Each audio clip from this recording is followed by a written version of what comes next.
नमस्कार दोस्तों, कैसे हैं आप लोग। उम्मीद करता हूं कि सभी लोग स्वस्थ होंगे और मस्त होंगे। स्वागत करता हूं आपका गौतम सीटेट क्लासेस में।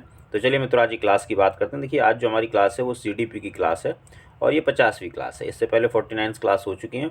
अगर आप सीटेट को बहुत बेहतरीन तरीके से सीखना चाहते हैं और जो पॉजिटिव और नेगेटिव की मेरी ट्रिक्स हैं उनको सीखना चाहते हैं, तो आप सीडीपी की क्लास 1 से स्टार्ट करें देखना। सिर्फ सीडीपी की बात नहीं कर रहा हूँ मैं, किसी भी सब्जेक्ट की आप क्लास अगर देख रहे हैं तो क्लास 1 से ही स्टार्ट करेंगे तो आपको पॉजिटिव और नेगेटिव बहुत अच्छे से समझ में आएंगे। और पॉजिटिव और नेगेटिव वो जादू है जो आपका सीटेट 101% क्लियर करवा देगा। तो मित्रों, ज़्यादा बात नहीं करेंगे, सीधे अपनी क्लास पे चलते हैं। अगर आपको थोड़ा सा भी कुछ समझ में आता है सीटेट के रिगार्डिंग या मेरी क्लास के रिगार्डिंग, तो आप गौतम सीटेट क्लासेस चैनल को सब्सक्राइब जरूर करें। ये सीटेट को क्लियर करने में आपकी बहुत मदद करेगा। चलिए मित्रों, क्लास की बात करते हैं। 617 क्वेश्चन है। कक्षा में 5 शारीरिक विकलांग बच्चे हैं। खेल के कालांश में उन्हें क्या करना चाहिए? पॉजिटिव करना चाहिए। प्रश्न को इस तरह से पढ़ने की हैबिट बनाओ कि पॉजिटिव करना है या नेगेटिव करना है। फिर पॉजिटिव और नेगेटिव जो वर्ड्स मैं बताता हूँ आप बस उनको खोज लो, आपका सॉल्व हो जाएगा क्वेश्चन। 1 मिनट तो छोड़ो, 10 सेकंड नहीं लगेंगे। चलिए, एक कोने में बैठाना चाहिए ताकि वे खेल का आनंद ले सकें।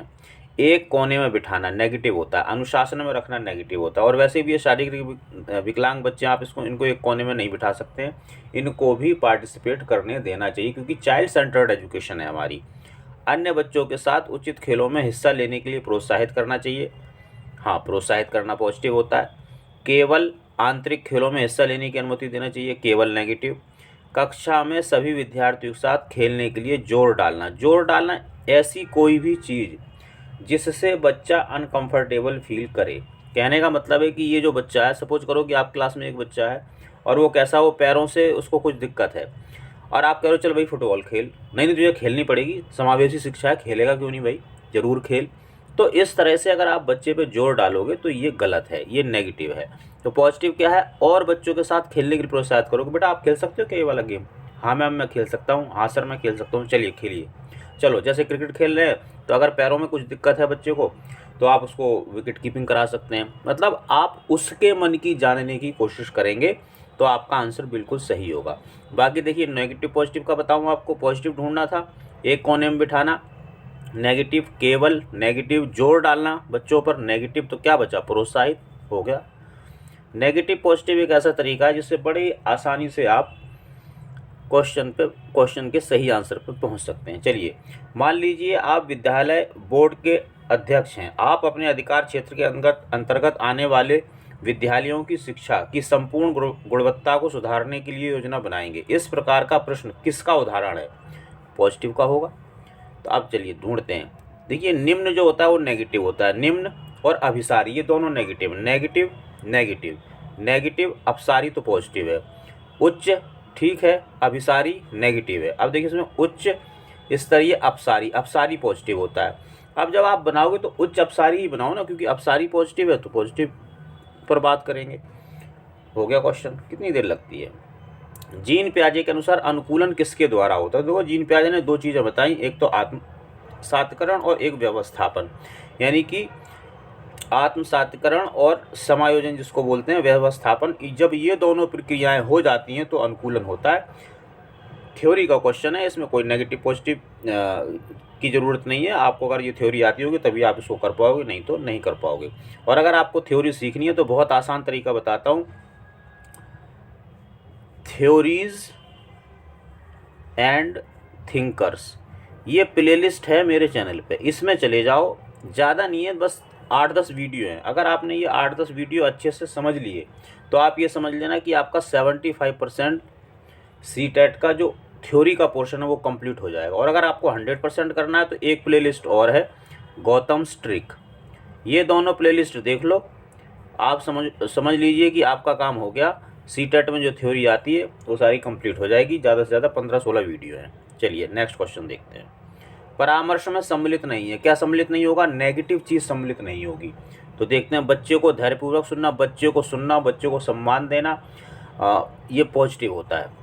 बच्चे से मित्रतापूर्वक बातचीत करना पॉजिटिव। बच्चे के दृष्टिकोण को समझना, यानी कि बच्चे को समझना पॉजिटिव। बच्चे को अनुशासन में रखना, अनुशासन नेगेटिव। तो क्या पूछ रहा था? Negative answer. बहुत आसान तरीका है नेगेटिव पॉजिटिव, बस आप सीखो। राज्य स्तर पर कक्षा 1 से 8 तक की पाठ्यचर्या का निर्माण कौन करता है? तो देखो भाई, ये सिंपल सा क्वेश्चन है। राज्य स्तर पर SCRT करती है और राष्ट्रीय स्तर पर NCERT करती है। अब क्योंकि उसने राज्य स्तर पूछा है तो हम SCRT को आंसर करेंगे। चलिए नेक्स्ट क्वेश्चन। मध्याह्न भोजन के दौरान उच्च जाति के विद्यार्थी निम्न जाति के विद्यार्थियों के साथ एक पंक्ति में भोजन करने से इनकार कर देते हैं, आप क्या करेंगे? पॉजिटिव काम करना, नेगेटिव नहीं करना। क्या करना है? पॉजिटिव करना है। चलिए, आप पृथक बैठक व्यवस्था करने हेतु सहमत हो जाएंगे। पृथक करना यानी कि बच्चों को अलग अलग करना, नेगेटिव होता है। आप उच्च अधिकारियों से निर्देश प्राप्त करते हैं। निर्देश प्राप्त करना, निर्देश देना, नेगेटिव होता है। आप विद्यार्थियों को एक साथ बैठकर भोजन करने के लिए सहमत करेंगे, ये मुझे ठीक लग रहा है। आप विद्यालय में मध्याह्न भोजन पकाना बंद कर देंगे, ये तो पॉसिबल ही नहीं है, क्योंकि ये तो जो हमारी शिक्षा की जो पॉलिसी है उसके अंदर है। तो फिर क्या करेंगे? बच्चों को सहमत करने की कोशिश करेंगे, ये पॉजिटिव है आंसर। अगला प्रश्न। विज्ञान में मौनिका की संप्राप्ति अच्छी है किंतु गणित में खराब है, इसका प्रमुख कारण क्या हो सकता है? भाई कुछ नेगेटिव भी कारण होगा, पॉजिटिव तो हो नहीं सकता। देखिए, बालिकाएं प्राय गणित में कमज़ोर होती हैं। अगर आप ऐसा सोचते हो तो आप लैंगिक रूढ़िबद्धता फैलाते हो, जो कि नेगेटिव है। मोनिका के माता पिता अशिक्षित हैं, माता पिता या अभिभावक, नेगेटिव होता है। गणित शिक्षण प्रभावी नहीं है, गणित कठिन विषय है। तो मैं आपको एक चीज़ बता दूं कि कोई भी विषय सरल या कठिन नहीं होता है, तो ये तो आंसर हो ही नहीं सकता। तो क्या बचा? गणित का शिक्षण प्रभावी नहीं है, यानी कि गणित का जो टीचर है वो अच्छे से पढ़ा नहीं पा रहा है, कॉन्सेप्ट को अच्छे से समझा नहीं पा रहा है, इसलिए मोनिका गणित में ठीक नहीं है। सिंपल सी बात है। अगला प्रश्न देखेंगे। एक शिक्षक की नियुक्ति सुदूर गांव में की जाती है जहां पर ग्रामवासी अशिक्षित हैं तथा विद्यालय भवन एवं पेयजल का भी अभाव है। गांव में कार्य करने में सबसे बड़ी बाधा क्या है? तो क्या बाधा हो सकती है? भाई ये क्वेश्चन थोड़ा सा समझ में इसलिए नहीं आ रहा कि ये नेगेटिव या पॉजिटिव, क्या देखना है इसमें। तो हम क्या करेंगे? इसके ऑप्शंस पढ़ेंगे, ऑप्शन पढ़ के चीज़ें क्लियर हो जाएंगी। विद्यालय भवन का अभाव, अशिक्षित माता पिता, मैंने बताया माता पिता नेगेटिव। समस्या समाधान हेतु प्रेरणा का अभाव, प्रेरणा पॉजिटिव है। पेयजल सुविधा का अभाव, ये कुछ नहीं है, बस इंसान के अंदर प्रेरणा होनी चाहिए, मतलब करने की इच्छा होनी चाहिए कि मुझे ये काम करना है, तो हो जाता है। अगर गांववासियों को प्रेरित किया जाएगा तो काम बन जाएगा। ये तो इसकी थ्योरी होगी और सिंपल सी कहानी, बस प्रेरणा ही इसमें पॉजिटिव है जो मैं बताता हूँ, उसको आंसर कर दो, कहानी खत्म आपकी। अगला प्रश्न देखिए। कोहलबर्ग के अनुसार सही और गलत प्रश्न के बारे में निर्णय लेने में शामिल चिंतन प्रक्रिया को क्या कहा जाता है? तो भाई अगर आपको कोहलबर्ग पढ़ना है, अच्छे से पढ़ना है, अच्छे से सीखना है, ऐसा सीखना है कि एक भी प्रश्न आपका गलत ना हो कोहलबर्ग का, तो जो अभी बताया था वही दोबारा बताऊंगा। Theories and thinkers play list में आप जाइए, उसमें आपको कोहलबर्ग मिल जाएगा, साथ में ट्रिक भी मिलेगी, बड़े आराम से आप कोहलबर्ग को सीख सकते हैं। अब यहाँ पे देख लो, नैतिक दुविधा, सहयोग की नैतिकता, नैतिक तर्कणा, नैतिक यथार्थवाद। यहाँ मैं आपको पॉजिटिव नेगेटिव से क्वेश्चन करवा देता हूँ। तर्क या तर्कणा पॉजिटिव होता है आंसर, ज़्यादा सोचने की जरूरत ही नहीं। आगे चलेंगे।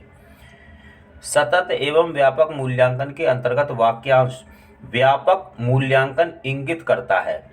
समस्त पाठ्यक्रम का मूल्यांकन हो सकता है, सभी विषयों का मूल्यांकन हो सकता है, संज्ञानात्मक पॉजिटिव, भावात्मक एवं मनोगत्यात्मक क्षेत्र, मनोगत्यात्मक पॉजिटिव, संज्ञानात्मक क्षेत्र पॉजिटिव। तो अब हमें क्या निकालना है? हमें पॉजिटिव निकालना है भाई। तो ज़्यादा पॉजिटिव कहाँ है? सी वाले में, इसको आंसर कर दो। अगर आप इनके ऑप्शंस को समझने की कोशिश करेंगे, इनका विश्लेषण करने की कोशिश करेंगे, तो आप फंस जाएंगे। सीधा नेगेटिव और पॉजिटिव पर जाइए और आपके सारे क्वेश्चन सॉल्व हो जाएंगे, इस बात की गारंटी मेरी है। तो दोस्तों ये आज की क्लास थी जिसमें हमने 10 क्वेश्चन किए। उम्मीद करता हूँ आपको समझ में आए होंगे। अगर समझ में आए तो चैनल को सब्सक्राइब, लाइक, कमेंट, शेयर ये करते रहिए। बाकी आप किसी भी तरह की दिक्कत है, नोट्स वगैरह चाहिए, कुछ गाइडेंस चाहिए सीटेट के रिगार्डिंग, तो मेरे इंस्टीट्यूट का नंबर है, आप इस पर कॉल करके, सॉरी कॉल मत करना, मुश्किल हो जाता है कॉल उठाना, आप व्हाट्सअप करें, उस जब भी मैं देखूंगा उसका आंसर आपका जरूर कर दूंगा। चलिए दोस्तों, मिलेंगे अगली क्लास में, तब तक आप सभी लोग स्वस्थ रहें और मस्त रहें।